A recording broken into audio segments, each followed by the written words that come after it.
Reportedly, an Exxon Mobil spokesperson recently came out and accused the Rockefellers of conspiring against Exxon because the company began to sway away from being 100% on board with the global climate change sustainable development movement.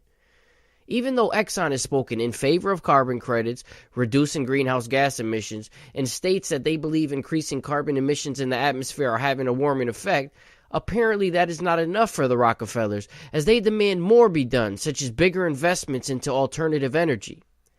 In a statement on their website, Exxon claims that through various outlets funded with Rockefeller money, the Rockefellers attempted to engage in a smear campaign against Exxon, claiming Exxon knew how dangerous the threat of climate change was for a long time now and didn't do enough about it.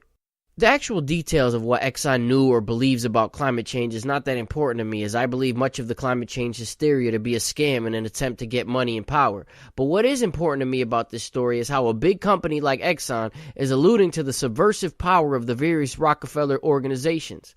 I've been talking about this Rockefeller influence for some time now.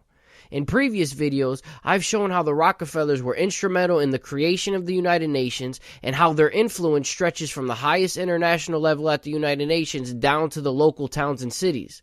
Rockefeller organizations, especially the Rockefeller Brothers Fund, give money to organizations in the state of Connecticut that are pushing the global climate change agenda. These organizations lobby for legislation and regulations to be passed in our state. Be sure to watch my videos on the subject to get a better understanding of how this is happening. It is also interesting to note that President-elect Donald Trump has chosen an Exxon Mobil CEO, Rex Tillerson, for his choice as Secretary of State. The Rockefeller family sponsored a resolution to reduce the power of Tillerson while he was CEO at Exxon, but the resolution did not pass.